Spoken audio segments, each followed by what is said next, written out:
Yeah, it's a big-time win. I mean, you could see we were out of sorts early.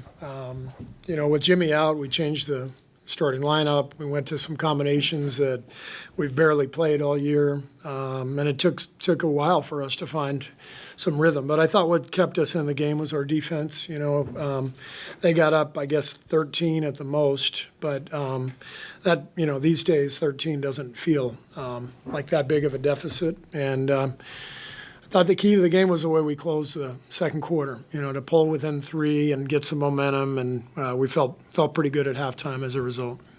To follow up on that, obviously you said you tried some combinations, JK being in one of those. What do you think it is that's keeping him out of rhythm, and could you speak to the fact that Buddy – I'm sorry? What do you think it is that's keeping him from finding a rhythm out there and once he's kind of been put in that role with Jimmy Butler out? And then what do you think helped Buddy Hield to find a groove, and, of course, GP2 to find a groove? Yeah, every game's different. JK could come in next game and have a monster game. And, he missed 3 games. We didn't play him 3 games. That's not an easy thing to do. And I thought he came in and gave us important minutes. Buddy is he's a guy who's one of the best shooters in the league, and he's always capable of making shots. And because of the constant blitzing of Steph, it opened up the floor, and we finally figured out, how to space the floor and get the ball swung in that blitz. We were much better with that in the second half than we were in the first, and Buddy got some good looks and made some big shots. Just wonder if you could kind of give a bigger picture look at Buddy, and just, at times he can be kind of the butt of jokes, almost in a funny way, partly because of his personality. But, I mean, you mentioned it. He's one of the most prolific three-point shooters ever. It seems like he flipped the game tonight. Buddy flipped it. Gary Payton flipped it, both those guys. But everybody contributed. Quentin had 12 rebounds. We had Moses come in and make a huge 3 in the second half.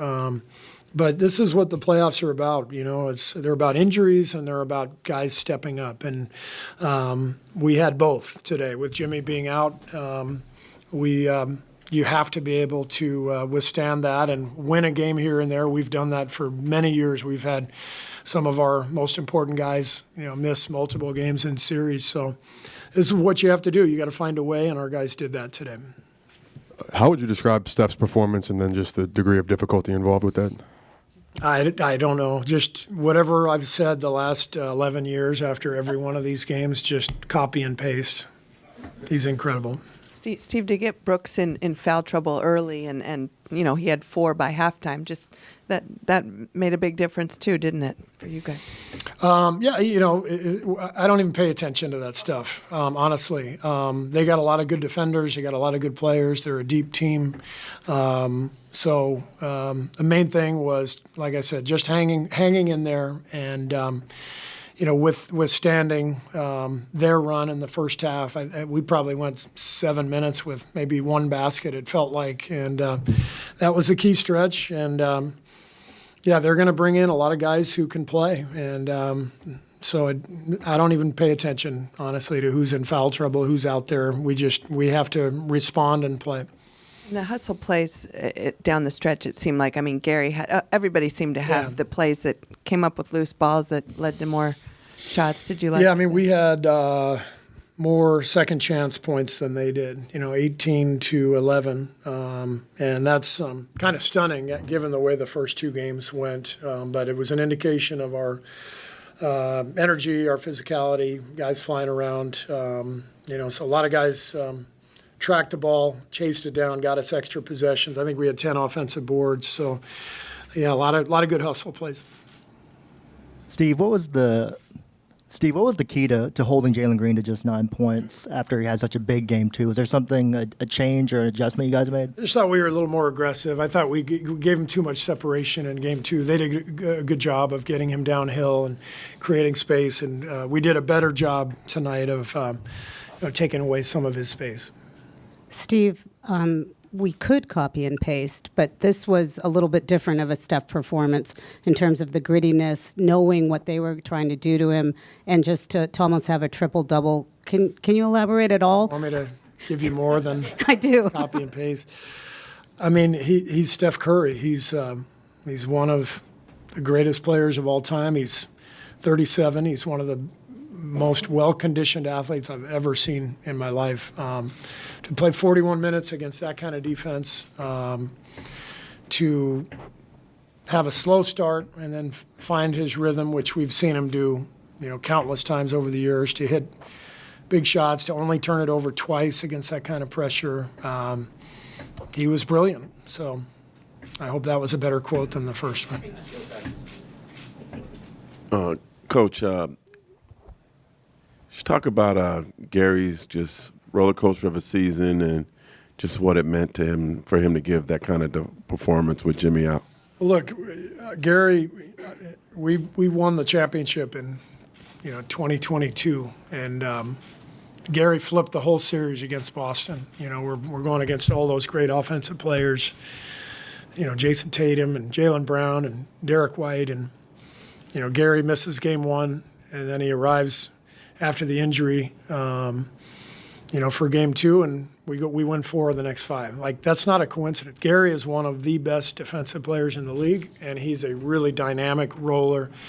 And so we've seen this. We've seen what Gary's capable of doing at the highest level. And he knew he didn't have a great trip in Houston, didn't play particularly well in either game. And so he was kind of due, and I thought he just made massive plays in that fourth quarter and helped us close the game. Steve, a quick two-parter. The first one, you said you finally figured out, or you guys finally figured out how to space out and get Steph open, beat the blitz. What exactly did you do to do that? And the second part? Yeah, it's just about spacing. If they're going to commit to Steph, you have to be spaced. And then the guys who are on the perimeter have to give Steph an outlet. And I thought in the first half we were bunched up. We had, a few possessions where we had everybody on the left side of the floor, nobody on the right, and so there's no outlet for Steph. And so that's why we got scattered, and we had some turnovers and some near turnovers. Once we got spaced out, now there's an outlet against the blitz, and we're fine. Okay, one more quick one.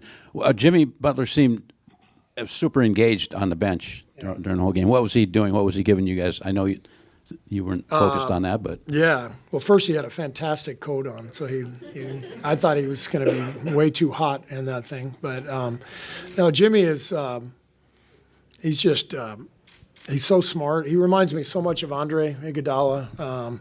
Incredible basketball IQ, and then the ability to communicate what he's seeing to his teammates from the bench. I thought Jimmy was really important for us tonight in that regard. I mean, he was talking to guys throughout the game and giving them advice, giving some help, and that was big.